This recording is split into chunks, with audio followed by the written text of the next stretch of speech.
Jaden's History Project on Films. Every journey is a circle turning in squares. But you can't square the circle. You can only run. Run back to you, back to me, back to us. Outside of everything, inside of nothing. Infinite Eternity by... All right, you can skip now! Man.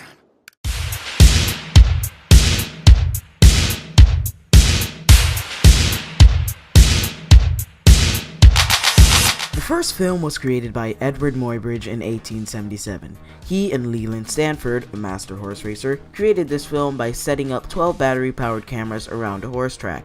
Each camera had a string spanning the width of the track. This allowed pictures to be taken at each camera for an individual shot of a horse galloping. According to Britannica's article, History of the Motion Picture, when Muybridge later mounted these images on a rotating disc and projected them on a screen through a magic lantern, they produced a moving picture of the horse at full gallop as if it had actually occurred in real life. In 1877, Thomas Edison had also happened to invent a machine called the phonograph. The phonograph is a device that uses disc to record or play audio.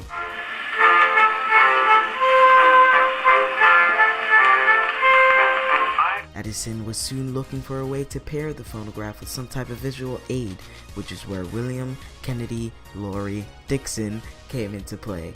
Dickson was the first person to combine motion picture and viewing technology into one device, the kinetograph. Unfortunately, Edison did not advocate Dickson's creation because he wanted it to be an addition to the phonograph rather than a vital part. Edison had Dickson go back to the drawing board to invent a device more suitable for the individual viewing needs of films. This device was called the kinetoscope.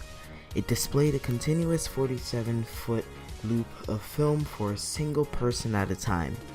Unfortunately, this device was very large and weighed over a ton. However, the kinetoscope was still marketed beginning in 1894 for $250 to $300 apiece. For those who were unable to afford such a device, there came a chance to see these machines in action. The first kinetoscope parlor, or theater, was opened in a storefront in New York City. Each kinetoscope had a different film on it with an admission fee of 5 cents per film. Then, in around 1894, the Lumiere brothers were inspired to create their own versions of Thomas Edison's kintograph. This device was called the cinematograph, and served as both a projector and a camera. Unlike the kintograph, the cinematograph was hand-cranked and was drastically lighter at 20 pounds. Although having movies and short films was great and all, it was still missing something. It was missing sound. Before we begin, I would like to explain a key difference in sound systems, which were mainly sound on disc or sound on film systems. A sound on disc system was a film using a machine like phonograph to produce sound off a disc like a record disc. A sound on film system was a film that had the audio patterns on the roll of the film. The audio was recorded directly on the roll of the film and picked up by a beam of light that passes through that section of the film. As I speak, the sound waves produced by my voice are transmitted through the air to the microphone, where these sound waves are converted to changes in an electric current. These variations in the electric current are then amplified and used to control the light falling on the photographic film. The light that falls upon the photographic film is in the form of a fine, bright line extending transversely of the direction in which the film moves. The part of the film on which the line of light falls to make the photographic sound record is called the sound track.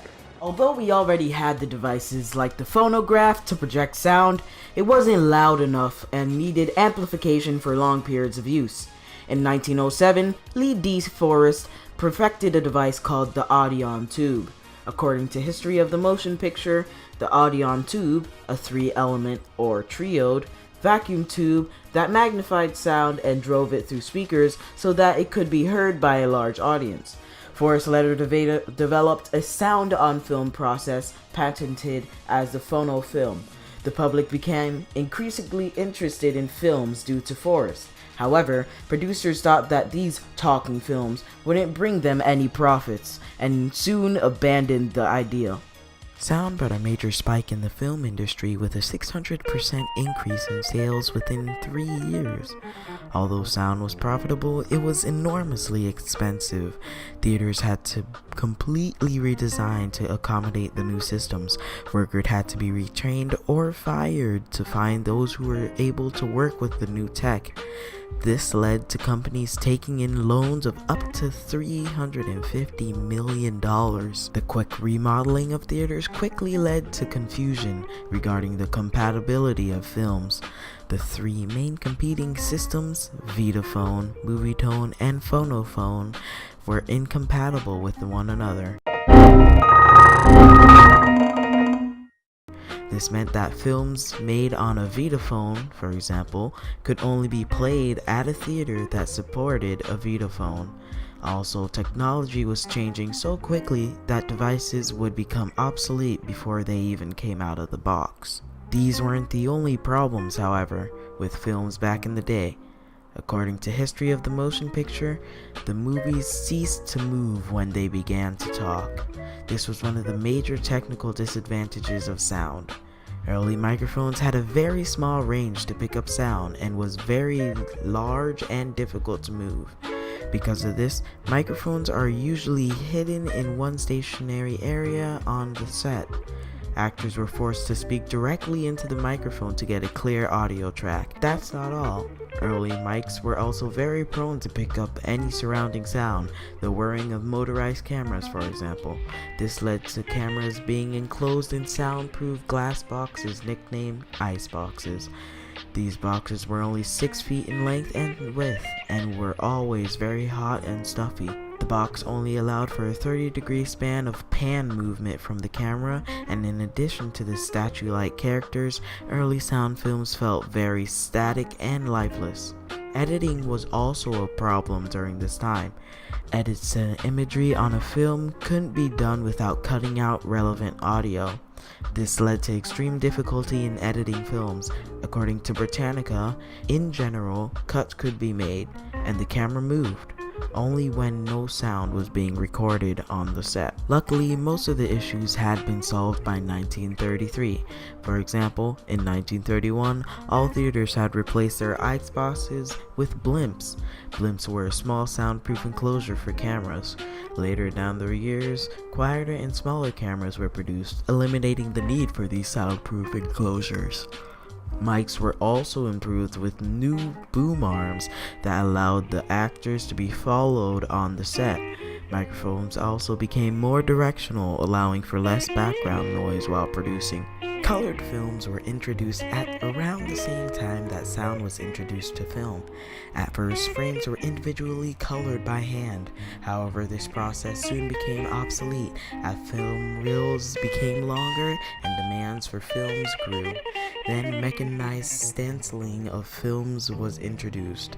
Pathis Pathicolor system included cutting out a stencil for each color needed. The stencil is then applied to the frames and color is applied through the stencils at high speeds. Then in the 1910s, stenciling was replaced by mechanized tinting and toning, which including submersing the film in a dye for each color. However, after 1927, these ideas were abandoned temporarily after discovering interference with transmission of sound on film audio. The two ways color was added to motion pictures was through additive or subtractive processes. Additive processes never truly became popular, however, because they required special machinery that would eventually become too complicated for regular use. However, one of the first successful subtractive processes was Herbert Kalmus's invention of the device in 1922, known for its use in the recreation of The Wizard of Oz, the one and only Technicolor. Technicolor, for the next 25 years, was used to produce nearly every single film due to its success in recreating color. This success was thanks to its 3-color system. According to Eastman Museum's article 3-Strip Camera, the Technicolor 3-strip camera captured separate color records into 3 strips of film. Light entered the camera through the lens and was divided by the beam-splitting prism into 2 paths. One strip of film recorded the green record into black and white film, while the other 2 records were exposed onto 2 black and white films strips in bipack or sandwiched together. The front film was blue sensitive only, while the back film was sensitive to red. When compared to the older days, we can make the obvious assumption that technology has evolved throughout the years. One of the major advancements is a push for digital resources. For example, in 1920, editing had to be done manually by cutting a film reel to the desired length and taping it back together to get anything you deem as unnecessary. However, in our more modern society, we can edit our films digitally with a few clicks of a mouse. It took the older generations weeks to make a short film in color. Now, it takes a mere few minutes. Now we have more renovated sound systems like THX and Dolby Atmos that bring the power of modern technology to our listening ears. These are only a few major advancements in the filmmaking industry, and there are still more to come.